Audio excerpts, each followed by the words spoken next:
तो बढ़ते हैं कहानी में आगे चल के अगले भाग के साथ। मैथिली अभी भी गुस्से से कांप रही थी।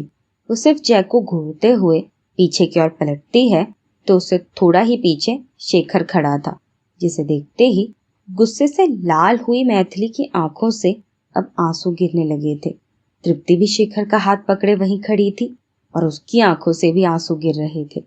तो मैथिली शेखर के गले लग सिसकने लगी थी, जिस पर शेखर उसका चेहरा अपने हाथों में लेकर उसके आंसू पोंछते हुए कहता है, बस अब बिल्कुल शांत हो जा, हो गया ना, निकल गई भड़ास, तो अभी आंसू नहीं, तू आराम से घर जा, मैं कल आकर बात करूंगा। अभी तू घर जा, घर पहुंचकर एक फोन या मैसेज ड्रॉप कर देना, ठीक है? जिस पर वो अपने आंसू साफ करते हुए सिर्फ हाँ में सिर हिला देती है और फिर तृप्ति के साथ वो घर के लिए निकल जाती है। भूमि जी उसे रोकने के लिए आगे आई थी, पर तब तक वो चली जाती है। जय की आंखें समुद्र बन गई थी, दिमाग ने जैसे काम करना बिल्कुल बंद कर दिया था। उसने आज क्या कह दिया, क्या कर दिया और अभी हो क्या गया, मानो जैसे कुछ पल में सब बदल गया हो। लेकिन मैथिली को वहां से गया देख वो भी भागते हुए बाहर की ओर जाने लगता है, पर तभी उसके सामने शेखर खड़ा था, जो उसे पीछे ही रोकते हुए बहुत आराम से कहता है, बहुत हो गया जय, अब जाने दो उसे। अगर पहले ही उसे जाने दे देते तो ना आज की रात उसके लिए काली होती और ना तुमको इतना कुछ पता चलता। लेकिन आज तक इस गिल्ट में मैंने सिर्फ अपनी बहन को जलते देखा है, पर आज से तुम भी जलोगे। वो कई कई रात सोई नहीं है, अपना सुख चैन सब भूल चुकी थी, आज भी भूल जाती है। तुमने जो किया उसकी सजा वो आज तक खुद को दे रही है और आज तो कई तोहमतें भी लगा दी तुमने उस पर। अब बख्श दो उसे, भूल जाओ कि कभी किसी मैथिली से तुम मिले, उसने कुछ कहा, तुम्हारे लिए जीना आसान ही रहेगा। वरना वो तो अपनी जिद पर अड़ी है, जो तय किया है वो जब तक पा नहीं लेगी चैन से नहीं बैठेगी। पर तुम अब अपने जोन में रहना और उसे अपने जोन में रहने देना। और जिस अकड़ से तुमने कहा था कि मेरे कॉलेज में पढ़ाती हो, उसी अकड़ से उसका टर्मिनेशन लेटर या तो खुद भेज देना या उसका रेजिग्नेशन लेटर एक्सेप्ट कर लेना।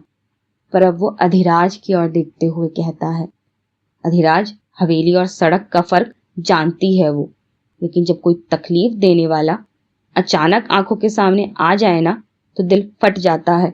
और उसने तो अपनी वजह से एक लड़के को जिंदा लाश बनते देखा है, वो भी तुम्हारे अच्छे दोस्त की वजह से। तुम सोच भी नहीं सकते कि उस लड़के ने कितनी ठोकरें खाई हैं, जिसके लिए आज तक खुद को जिम्मेदार समझती आई है वो।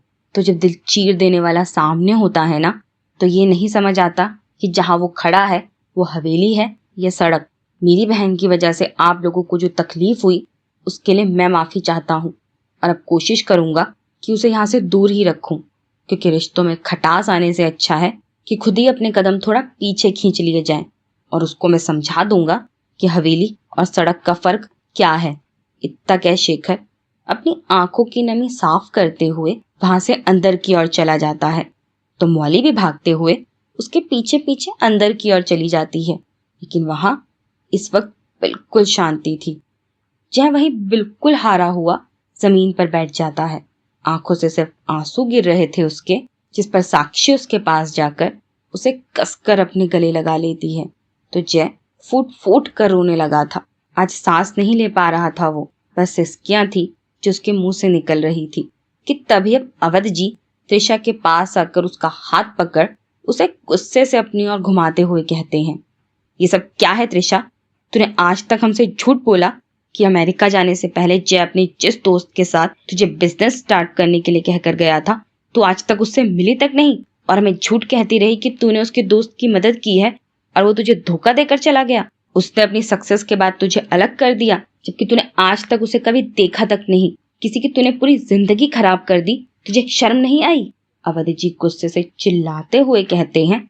तो त्रिशा भी चीख पड़ी थी, नहीं आई शर्म। अगर अपने भाई को गलत राह से खींच कर लाना गलत है तो हाँ मैं गलत हूँ, क्योंकि ये तो पागल हो गया था उस मिलन से मिलकर, बस एक यही नाम जपता रहता था।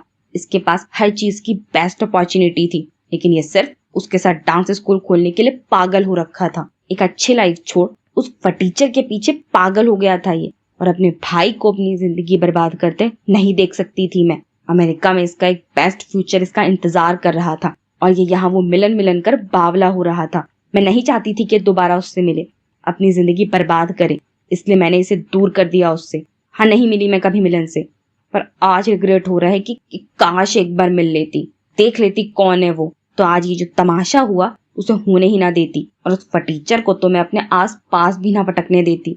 और वो मैथिली ड्रामा क्वीन हर बार आकर नाटक करती है, सिंपैथी गेन करने के लिए 50 तरीके जाने कहाँ से ढूंढ कर लाती है। और अगर उसके दोस्त को डांस स्कूल खोलना था तो खुद कर देती उसकी मदद। पूरी दुनिया में क्या एक मेरा भाई ही था जो उसे पैसा दे सकता था?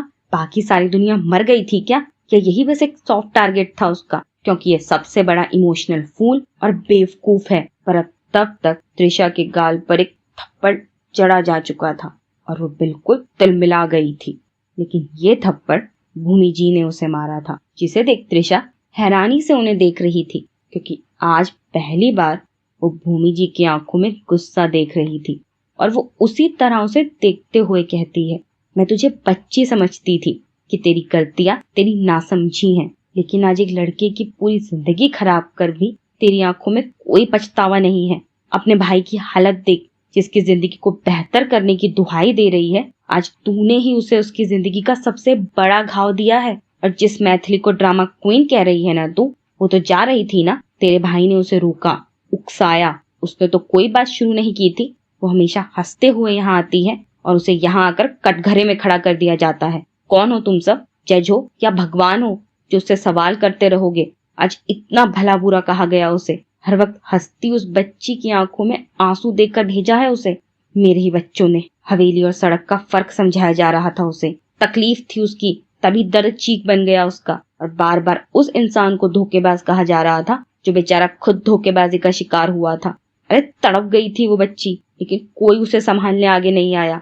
जब तक वो मौली के लिए अच्छा कर रही थी तब तक बहुत अच्छी थी वो, और आज एक पल में बुरी बन गई। शेखर ठीक कह गया कि नहीं आने देगा वो उसे यहाँ। अभी भूषण जी को जब सब पता चलेगा, जाने क्या गुजरेगी उन पर। बहू को बेटी बनाकर लेकर गए थे वो यहाँ से, और यहाँ उनकी बेटी को ही तोहमतें मिल रही हैं। आज उनके संस्कार ही हैं जो शेखर यहाँ रुका है, क्योंकि वो जानता है कि मौली को बिना विदा कराए नहीं ले जा सकता। वो अपनी बहन को अकेले भेज दिया उसने। अगर अभी मौली का हाथ पकड़ वो उसे भी अपने साथ ऐसे ही ले जा लेता तो कोई रोक नहीं सकता था उसे। लेकिन आज मैं एक बात साफ साफ कह देती हूँ, अगर अब मेरी बेटी के रिश्तों में कोई खटास आई तो मैं किसी को माफ नहीं करूंगी, किसी को भी नहीं।